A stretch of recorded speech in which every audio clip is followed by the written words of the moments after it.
Shifting to Hina, if I might, your country has been a leading contributor to UN peace operations, as well as obviously a vocal advocate for a more equitable international order that provides greater voice and weight to countries of the Global South.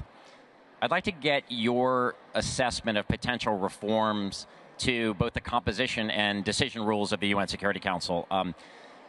Traditionalists might argue that actually the Security Council is working just fine because it was basically set up, at least in part, to prevent the collective force of the international community from being used against any one of its most powerful members. But frankly, for the rest of us, I think that there's a sense that that this is simply a license for abuse by the great powers, and that they can hide behind their veto either for themselves or, frankly, for their allies as well.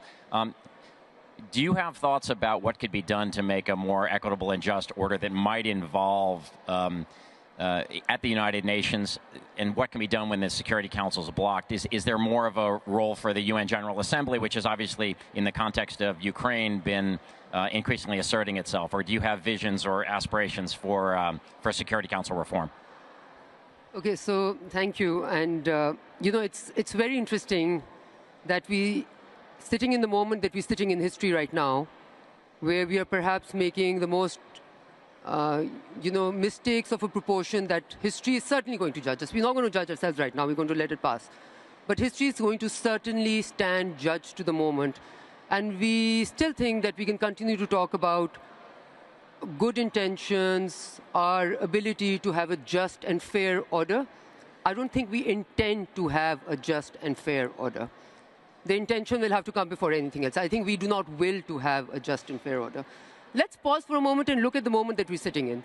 We have had Security Council resolutions calling for, I was looking at the title, calling for the protection of civilians and upholding legal and humanitarian obligations, vetoed not once, but already many times since 7th October by countries which are supposed to be the policemen of morality, legality, order, and are supposed to be the ones keeping us away from chaos. So it's really an appalling moment. And I think we need to really absorb it and recognize it. Now, I just want to say that countries who abstained even were 45. Okay, I'm very glad in the second resolution, not in the first one, France wasn't one of the abstainers. But in the first one, even France was. France, UK, US, right?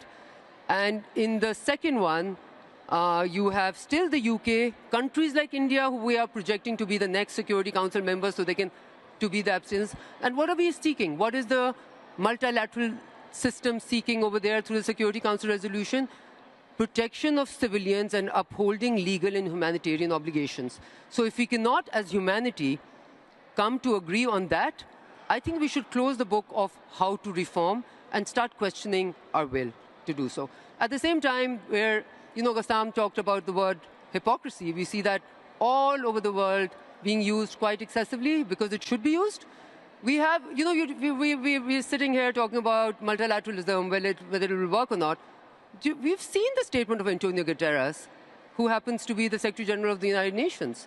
We know that he said that more journalists have died in the last 3 weeks than in any other conflict, any time in the history of the United Nations. We've seen him say that I think more UN workers have died than any other conflict anywhere, and more journalists have died in the last 3 weeks trying to report than any other conflict since 1992, I believe. And we know that 75% of the 10,000 people who've been killed are women and children. So what I'm saying is that since we all stand by and since we allow this moment to pass, I don't think the system, which is already fractured, will be able to hold. Because the difference I want to also mention, and you mentioned whether it should be the General Assembly and whether that should be empowered, and this is very telling. Because when the same vote goes to the General Assembly, 120 countries are in favor of that. 120 countries. So this shows how the policemen of the world, through the Security Council, etc., are actually quite undemocratically representing the world's wish to move on a crisis like this. And we do have the solutions. But first of all, before anything else, I think we have to have the will to have the solutions. I think right now the will to have the solution is absolutely not there. The great power competition is less power competition and more competition to continue its hegemonic, in some ways, sense of entitlement and exceptionalism, which has been very, very costly.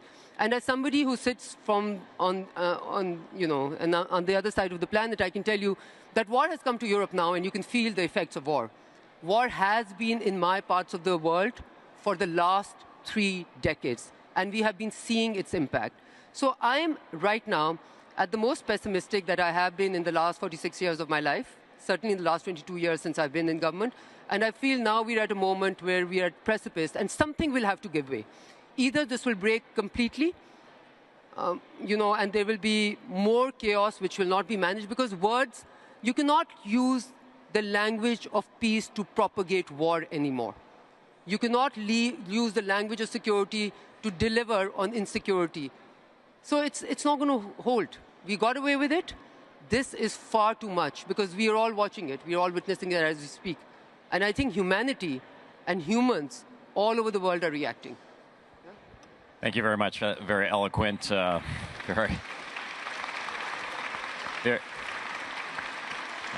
very eloquent reminder of the increasing gap between the words in the charter and actual behavior of member states, not least the most powerful states in the international community.